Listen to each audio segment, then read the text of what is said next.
샬롬, 이용균 목사입니다. 왜 우리가 발음하기도 힘든 이 어거스틴, 영어식으로 하면 어거스틴이고요. 원래 이름은 아우렐리우스 아우구스티누스입니다. 이분은 상당히 우리에게 많이 알려져 있어요. 여러분들도 사실 잘 알고 있습니다. 그의 어머니가 엄청 유명하죠.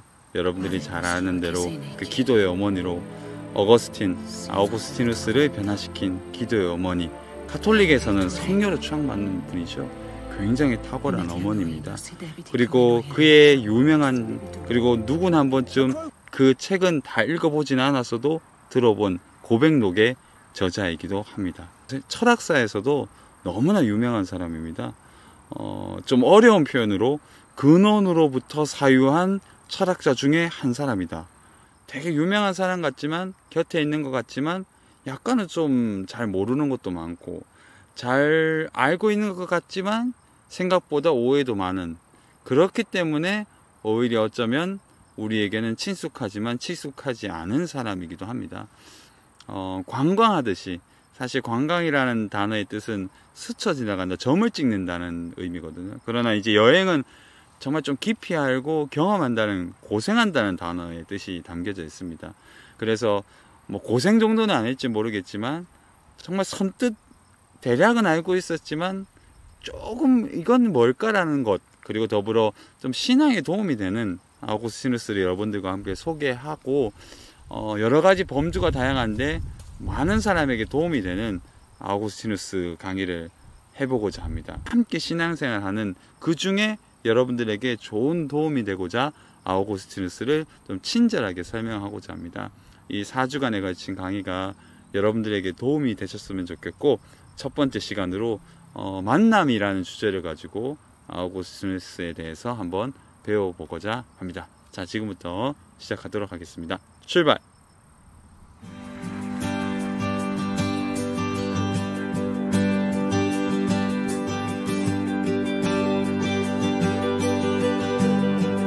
You are my strength, strength like no other, strength like no other, reaches to me. You are my hope, hope like no other, hope like no other, reaches to me. In the fullness. 보노야, 네? 혹시 어거스틴이라는 사람 이름 들어봤어? 아니요. 게임 이름이에요? 제가 선택한 김남준 목사님의 저서 아무도 사랑하고 싶지 않던 밤. 이건 이 목사님이 그가 평생의 스승으로 삼은 아우구스티누스의 고백록, 또 여러 구절들, 그 아름다운 구절들을 8문장을 뽑아가지고 거기에 대한 자기의 인생의 깊은 그 토로와 또 깊은 신앙의 간증, 그리고 또 그 사상이 담긴 깊은 속내를 솔직하게 표현한 책입니다. 그래서 제가 이 책을 주요한 여러분들 함께 읽을 책으로 나눈 이유는, 한국에서 그래도 가장 아우구스티누스에 대한 그 깊은 연구와 또 목회적 적용과 그리고 개인적 경험과 적용이 가장 탁월한 분이 김남준 목사님이라고 저는 생각을 합니다. 그래서 1, 2페이지 1장과 2장을 읽어보면 차례에도 이렇게 나와서 내가 날 떠나 어디로 갈까? 나는 무엇이란 말인가? 그래서 아우구스티누스의 고백록에 자신의 고백을 통해서 새롭게 신앙을 고백하는, 또 자기 인생의 삶의 간증을 이야기하고 있습니다. 아우구스티누스를 이야기할 때 그는 한 번도 하나님을 떠나지 않은 사람이다 이런 고백을 해요. 이거 상당히 그 물음표를 던지는 이야기인 것 같은데, 사실 뭐 우리의 이 공부는 굉장히 쉬운 여행이고 함께하는 편안한 여행이라 깊은 내용을 깊게 들어가지는 않겠지만 사실상 이 말은 거의 맞는 이야기입니다. 아우구스티누스는 모니카를 통해서 자기가 깊이 배웠던 그 신앙을 평생에 거쳐서 떠난 것 같지만 떠날 수 없었고 떠나본 적도 없습니다. 결국 마지막에 종착지에서 그가 이렇게 고백하는 거죠. 종착지라는 말이 인생의 죽을 때가 아니라 회심의 그 극적인 절정의 종착지에서 이렇게 얘기하죠. 영원토록 오래된 당신을 이제야 내가 늦게야 사랑했습니다. 이런 구절들이 있거든요. 그런 것처럼 김남주 목사님도 1장과 2장을 통해서 인간이 누구를 먼저 만나야 되고 또 자신을 알기 위해서는 또 어떤 하나님에 대해서 고백해야 되는지를 이야기하고 있는 거죠. 그래서 1장과 2장을 읽어보시면 그런 감동이 있습니다.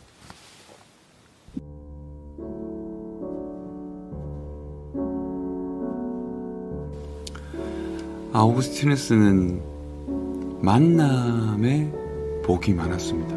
그리고 사실 그 누구도 인생에서 가장 중요한 것이 무엇인가에 대해서 이야기할 때 만남이라고 분명히 이야기할 거라고 저는 알고 있습니다. 또 여러분들도 잘 그렇게 이해하시잖아요. 여러분, 아우구스티누스는 AD 354년 북아프리카의 이 다카스테라는 수카하라스, 지금으로 표현하자면 거기서 태어났어요. 여기는 아프리카 땅이지만 산맥으로 둘러싸인 좀 답답한 작은 세계였습니다. 그러나 내륙에서 지중해 쪽으로, 또 지중해에서 내륙 쪽으로 들어가는 사람들로 거리는 북적북적했고 상업이나 이런 것들이 많이 발달한 것이죠. 그래서 어쩌면 아우구스티누스는 평생의 이 답답한 세계를 좀 떠나서 바다를 꿈꾸었는지도 모르겠습니다. 성현 교수님의 고백대로 그는 작은 물병, 이 그릇의 물병을 보고서도 바다를 상상할 수 있었다. 이건 뭐 사상을 의미하기는 하지만 그가 왜 로마로 가고 싶어 했고 그 전에 카르타고 또 그 전에 유학길로, 물론 이제 다음 이 두 번째 강의 때 얘기하겠지만 지혜에 대한, 그 참된 지혜에 대한 갈망, 그 참된 어떤 진리에 대한 갈망이 있었죠. 또 더불어 회심하기 전에는 명예에 대한 갈망, 또 여러 가지 많은 부분들이 있지만 분명한 사실은 그는 그의 고향을 사랑했지만 특별히 결국에는 회심한 이후에는 그의 고향으로 가기를 원하고 거기에서 수도원 생활을 하기를 원하죠. 처음에는 굉장히 답답했을 거라는 생각을 할 수 있습니다. 그러나 이후에는 결국 모니카의 고향이자 자기 신앙의 고향인 이 다카스테, 지금으로 얘기한 수카하라스에 도착하게 되고 그 도착하기를 원하고 그곳에 살기를 원한 거죠. 여러분들이 잘 아는 알렉산더와 아리스토텔레스의 만남, 13세의 만남으로 그는 인생에서 최고의 목표가 헬레니즘을 꽃피우는 문화를 전파하는 사람. 그래서 저 먼 곳까지 결국 자기 인생의 모든 명예와 쾌락 이런 것들이 아니라 명예와 쾌락을 원해서 전쟁을 한 것이 아니라 자기가 꿈꾸었던, 배웠던, 스승에게 배웠던 그 문화를 전파하기 위해서 어떻게 보면 전쟁을 한 사람이잖아요. 여러분, 실학자죠. 정약용, 그리고 그의 제자 황상과의 만남은 우리 시대 정약용 전공가이자 탁월한 인문학자인 정민 교수님을 통해서 우리가 너무나 잘 알고 있습니다.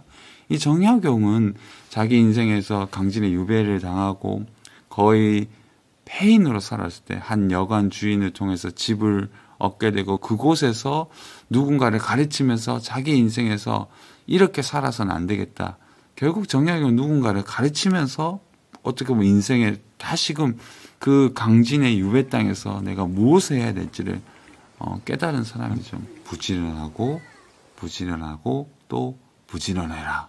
그래서 너 같은 아이야말로 공부를 할 수 있다. 이런 굉장히 아름다운 그 메시지를 전하고 그를 감동시키고 가르쳐서 결국 황상은 유명한 시조를 짓고 탁월한 그 시대 나름의 유명한 학자가 되죠.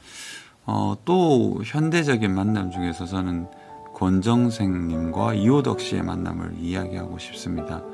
이호덕 씨는 어린이 문학의 대가이고 우리 권정생님은 강아지똥, 여러분 몽실 언니, 뭐 유명한 저작에 이제는 우리나라 많은 어린이와 부모님들이 이 이름을 모르는 사람이 없을 만큼 유명한 어린이 문학가이죠. 우연히 그를 알게 돼서 그가 살고 있는 의성동에 찾아가 교제하고 평생토록 편지를 주고받으면서 큰 우정을 그 흔적들을 남기죠. 여러분 이호덕 씨가 이런 고백을 합니다. 권 선생님이 만나고 나서 그의 책들을 읽고 만나고 나서요. 이런 훌륭한 작가가 있다는 것을 세상에 알리기 위해서 필요하면 다음 서울 가서 세종문화사의 원고로 몇 권 사서 적당한 곳에 보내겠습니다. 이렇게 고백을 해요. 그리고 세상에 그를 소개하죠. 그래서 그가 강아지똥이나 이런 유명한 저작들이 사실 세상에 선생님은 찾아오시지 않아도 항상 제 곁에 계신답니다. 거의 뭐 신앙 고백 같죠? 그토록 이호덕 씨와 권 선생님의 만남은 정말 인생사의 눈부신 그리고 어린이 문학사에 꽃피울 만큼의 아름다운 이야기를 남깁니다. 모든 참된 것은 만남에서 비롯된다. 그리고 공자도 유명한 말을 남겼죠. 흔들림 없는 마음으로 중심을 지키면서 올바르게 만나야만 삶의 길이 크게 열릴 것이니 만남의 의미가 심대하다. 만남은 정말 중요합니다. 첫 번째 단어는 여러분들이 잘 아는 이중지식입니다. 인간이 어떻게 자신을 알 수 있느냐? 하나님을 알고 자기 자신을 알아야 되는데 하나님을 알 때만 자기 자신을 알고 모든 것을 제대로 알 수 있다는 것이 이중지식에 대한 첫 번째 단원이 기독교 강요에 나타나는 것처럼 인간은 진심으로 만남이라는 것이 중요하고 가장 중요한 것은 사실 인격적으로 하나님을 만나는 것이죠. 아우구스티누스야말로 정말 만남의 복이 있고 많은 만남을 가집니다. 무엇보다 우리가 그 많은 사람들 중에서 저는 이제 스쳐 지나가고 또 소개하면서 함께 여행을 하고 있는데요. 첫 번째 만남의 중요한 인물은 바로 우리가 잘 알고 있는 어머니 모니카입니다. 여러분 PPT를 보면서 이제 설명도 하고 지도도 보려고 하는데요. 그의 어머니를 누군가 표현할 때 가장 최고의 모범적인 최초의 학교인 어머니 학교에서 그는 평생 떠나지 않았다. 맞습니다, 사실. 그의 어머니는 그에게 전부였다고 볼 수도 있죠. 참된 진리에 대한 관심, 진정한 사랑, 신비적인 경험, 이 모든 것들을 할 수 있게 만든 사람, 그리고 결국은 그를 그렇게 돌아오게 한 사람은 어머니의 신앙이었거든요. 그 어머니의 신앙은 상당히 금욕주의적, 금욕주의라는 단어가 범주가 다양하지만 그는 건강한 의미에서 굉장히 교회 중심적이었고, 지금으로 말하면 교회 중심적이고, 그때로 말하면 그 주교 중심적인 공동체적인, 특별히 아주 금욕적인 삶을 살면서 아주 탁월한 일상에서의 경건을 했던 사람이었습니다. 여러분들이 조금 과대한 부정적인 평가라고 있는 그의 아버지죠. 그의 아버지는 그 다카스테의 지방 관리로 중산층 정도는 아니지만 그래도 평민은 아닌, 그래도 너무 가난하지 않지만 그렇다고 부하지 않는 어느 정도의 경제적 능력이 있고, 그 당시에 가지고 있었던 아버지의 평범한 아버지상이었고, 오히려 많은 사람들이 폭력을 사용하고 아내나 자식들에게, 그러나 이 아버지는 그 어머니 모니카에게 폭력을 사용하지 않습니다. 왜냐하면 모니카가 거의 순종을 넘어서 복종하기 때문이죠.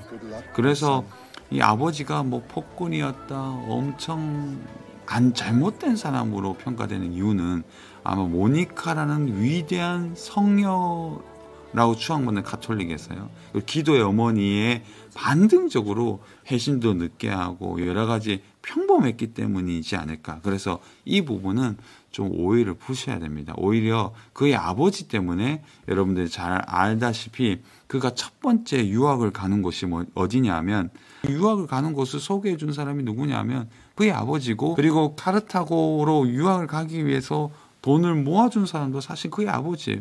그리고 여러 자기 인생에서 할 수 있는 한 그 자녀의 명철함을 좀 인식하고 도우려고 했던 사람이 오히려 세상적으로, 사실 세상적이었죠. 명예를 가지게 하고 출세하게 하기 위해서 그는 자신이 가진 모든 친족들을 총동원해서, 그래서 로마니우스라는 정말 유명한 자기 친족 가운데서 가장 유명한 사람으로 통하여, 제작가를 통하여 여러분 많은 도움을 받는 것처럼 그의 아버지는 사실 그가 할 수 있는 최선의 사랑을 한 거죠. 아우구스티누스에게. 그래서 마다우라라는 곳에 4년 동안 이 아우구스티누스가 유학을 하죠. 고백록이나 그의 많은 저서에서 아버지는 이름도 나오지 않을 뿐만 아니라 그게 거의 전무하죠. 왜냐하면 그의 온 생에서 지배당한 그 마음 깊은 곳은 진리에 대한 사랑, 신앙에 대한 관심, 어떻게 보면, 그리고 그 인생에서 참된 찾고자 했던 진리에 대한 열의이기 때문인 거죠. 그래서 아우구스티누스를 이야기할 때 첫 번째로 이야기해야 될 만남의 복은 누구냐면 바로 모니카이고, 그 어머니의 품 안에서 그는 영원히 떠나지 않습니다. Next to me. One day we will be united in our faith. That's the meaning of my dream. That's why I'm fine today. 그는 마다우라라는 곳에서 유학을 4년 동안 하고, 거기에서 라틴 문화 속에 있었던 곳이 그의 고향이었기 때문에 그는 라틴어를 더 깊게 배울 수 있었고, 그것을 통해서 그는 라틴 시작의 꽃을 피울 수 있게 된 시작점을 학문적으로는 그렇게 된 거죠. 카르타고죠. 이 카르타고는 우리가 너무나 역사적으로도 유명한 곳이고 정말 문화와 문명과 타고난 역사적인 흔적을 남긴 고대 도시 중에 하나입니다. 그런데 이 카르타고는 고통과 도전과 혼돈의 땅이라고 또 특별히 고백록에서 자신이 카르타고에 대해서 얘기를 하죠. 이 카르타고에 갈 수 있었던 배경은 아까 만남의 고백처럼 로마니아누스의 적극적인 지원을 통해서, 그리고 그의 많은 인맥을 통해서 카르타고에 가게 됩니다. 이 시기에 그는 고백록에서도 이야기하는 것처럼 불순한 사랑의 이글거림과 자극적인 연극에서 성적인 충격을 받고, 여기에서부터 동거가 그때는 합법적이었어요. 여러분들 여기에서 또 오해를 하나 푸셔야 되는데, 성적으로 방탕했다라는 것은 맞는 얘기이기도 하지만 내적으로는 방탕한 게 맞아요. 이후에 또 설명을 하겠지만, 그는 평생에 자기가 사랑했던 14년 동안에 사랑했던 그 사랑을 아프리카계 여인이 자기 아들도 낳아준 그 여인을 어머니의 한마디에 버리죠. 왜냐하면 그가 로마에 가서 더 큰 지위를 얻기 위해서는 다른 여자를 만나야 되거든요. 왜냐하면 지위가 낮은 여자였기 때문에. 근데 우리는 상식적으로 생각할 때 자기를 이렇게 뒷바라지한 여자를 버릴 수 없잖아요. 근데 아우구스티누스는 버립니다. 그리고 그 다음날 성적인 충동을 억제하지 못해서 1년 동안인가 기다려야 됐었거든요. 그가 혼인을 정식으로 맺었지만 약혼을 했지만 나이가 아직 안 됐기 때문에. 그래서 그 다음 바로 다른 여자를 품에 안아서 성적인 충동을, 성적인 욕망을 채우죠. 그래, 그런 것처럼 성적 욕망이 자기 안에 있었다는 것, 타락했다는 것, 방탕했다는 것은 맞지만 문화적으로 봐서는 그는 그냥 동거는 일상적인 거죠. 그러니까 그 자체가 그가 성적으로 타락했다는 것을 변증해 주지는 않습니다, 사실. 그러나 내면은 사실 그런 면이 많았다는 거죠. 어찌됐건 카르타고에서 그는 지식적 체계에 대해서 많이 배우고, 카르타고에서 가르치는 스승의 역할도 하게 되고, 물론 이것도 로마니아누스의 어떤 인맥을 동원해서 가능한 거고, 자기도 실력이 탁월했지만 거기에서 그는 동고녀도 만나고, 그리고 거기에서 우리가 잘 아는 것처럼 키케로의 호르텐시우스, 철학책이었는데요. 그가 성적인 욕망을 채우고 뭔가 연극으로 자극을 받고 스승으로서 무엇인가를 가르치고, 그렇게 해도 또 그 당시에 이제 성경을 어머니를 통해서 배웠던 신앙을 통해 성경을 읽어도 철학책보다 못한 것 같아요. 왜냐하면 너무나 단순한 것 같고, 그때 고백록에서도 고백하죠. 그때는 자기가 무지하고 교만하여 그랬다고 고백을 하잖아요. 어찌됐건 그때 키케로의 그의 호르텐시우스를 읽으면서 유학 4년 만에 읽으면서 철학적 회심을 하게 됩니다. 이것은 뭐냐 하면 자신이 찾아야 할 진리에 대한 어느 정도의 빛을 보게 되는 거죠. 어머니의 신앙에서 떠나고 만이교에 9년이나 빠지죠. 이 만이교도 설명하려면 또 좀 깊은 강의, 만약에 두 번째 강의가 되면 그때 한번 설명해 드릴 건데요. 만이교는 하여튼 여러 잡다한 종교가 섞여가지고 극단적인 이분법적인 세상을 이야기합니다. 그리고 그들은 그노시스라고 하죠. 참된 진리, 알을 통하여 모든 것을 해결할 수 있다고 얘기를 합니다. 어쨌든 그가 카르타고에서 키케로를 만나고 마니교를 만나죠. 그 잘못된 만남이었죠. 하나는 키케로는 사실 그래도 철학적 핵심이라 괜찮은데 마니교는 잘못된 만남이었죠. 그래서 이런 것처럼 이 만남이 그에게는 영향력을 엄청나게 주었다는 사실은 우리가 좀 알 수 있습니다. 또 하나의 만남이 뭐냐면 여러 만남이 있는데요.